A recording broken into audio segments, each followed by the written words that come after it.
আসলে প্রথম যে সিচুয়েশনটা আমরা দেখছি এবং শুনতে পারছি, তো শোনার পরে একটু আতঙ্কিত হয়েছিলাম সবাই, এবং ভয় কাজ করতেছিল। তো শোনার পরে এবং সবাই সাপোর্ট করছিল, দেশ থেকেও এবং টিম ম্যানেজমেন্ট থেকেও। তো বিসিবি থেকে অনেক খোঁজ খবর নিচ্ছে আমাদের সব সময়, এবং পিসিবি এবং পিএসএল টিম থেকে অনেক খোঁজ খবর নিচ্ছে যে আমরা ভালো আছি কিনা। তো এই আর কি। ঋষাদ, ফ্যামিলির সাথে কথা হচ্ছিল কিনা, মানে বাসা তারা কি বলছিল? আসলে খুব দুশ্চিন্তায় নিশ্চয়ই তাদের সময়গুলো যাচ্ছিল। এবং এই অভিজ্ঞতা তো এবারই প্রথম, সো আসলে ফ্যামিলি তো সবসময় টেনশন করে বাইরে থাকলে, তো নর্মালি যখন শুনবে যে আশেপাশে এরকম মানে যুদ্ধ হচ্ছে, তো নর্মালি টেনশন করবে। তো চেষ্টা করছি যত ভালো রাখার জন্য, যে ভালো ভালো পজিটিভ কথা বলার জন্য, যেন টেনশন না করে এতটুকু। নাহিদ রানা ছিলেন একটু তরুণ, আপনি তাকে কিভাবে হেল্প করেছেন মানুষকে? না, স্বাভাবিক না, জানে একটু ঘাবড়ে গেছে এবং একটু চুপচাপ ছিল। আমি চেষ্টা করছি যে ওকে কিভাবে, মানে ওকে বলছি যে টেনশনে কিছু না, আমরা দুজন আছি, আল্লাহ তো আছে, সমস্যা নেই ইনশাআল্লাহ। আপনার টিমের বাকি সদস্যরা যারা ছিলেন তাদের একটু মানসিক অবস্থা, যারা ফরেন থেকে যারা ছিলেন তারা আসলে আমাদের যারা ফরেন ছিল ওরা অনেক মানে ডিপ্রেশনে পড়ে গেছিল, যে ওরা কেমনে যাবে, কি করবে না করবে। তো আমরা সবাই একসাথে বসে গল্প করতেছিলাম যে ওরা অনেক মানে মানসিকভাবে অনেক ডাউন ছিল, যে ওরা।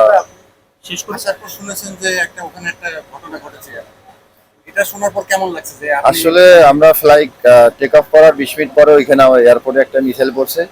তো পড়ার পরে আমরা একটু মানে শক হয়ে গেছি যে হয়তো আল্লাহ ভালো চাইছে দেখে আমরা দেশে ফিরে আসছি, আলহামদুলিল্লাহ।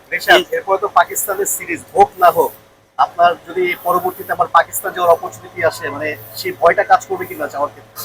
না, স্বাভাবিক, এরকম হলে একটু ভয় কাজ করবে। তো সিচুয়েশন হিসাবে দেখা যাবে যে যাবো কি যাবো না, ইনশাল্লাহ। পিএসএল এর বাকি অংশ খেলতে খেলার ইচ্ছা আছে।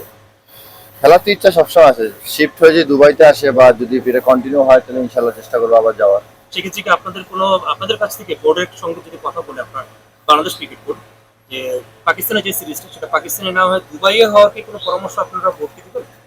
আসলে আমাদের পরামর্শ দেওয়ার কিছু নাই, জাস্ট সবাই সিচুয়েশন দেখছে এবং সবাই বুঝতেছে সিচুয়েশনটা কি, এবং সবাই সোশ্যাল মিডিয়া ফলো করে। তো চেষ্টা করবো যে সবাই আন্ডারস্ট্যান্ড মানে সবকিছু ব্যাপার নিয়ে। যখন ছিলেন তখন কি এটা ভয় কাজ করছিল নাকি?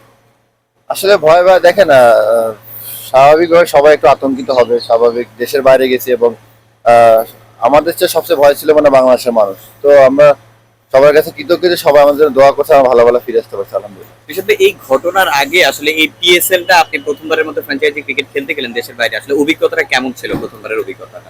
না, সবকিছু মিলে আলহামদুলিল্লাহ ভালো গেছে, এবং এনজয় করছি। আমাদের যে টিম ছিল রাহুল কালান্দার, তো অনেক সাপোর্টিভ এবং সবাই ফ্যামিলির মতো। তো আমি বুঝতে পারিনি যে আমি পাকিস্তানে খেলতে গেছি।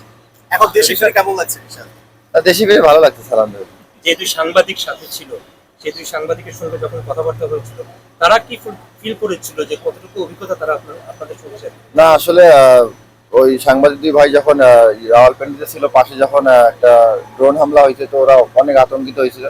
আমার সঙ্গে রাত 2টা 3টা পর্যন্ত রেগুলার কমিউনিকেট চলতেছিল যে ভাই কি করবো না করবো যাওয়ার ব্যাপারে। আমি বলছি সমস্যা নেই ভাই, ধৈর্য ধরেন, পিসিবি অবস্থা করতেছে।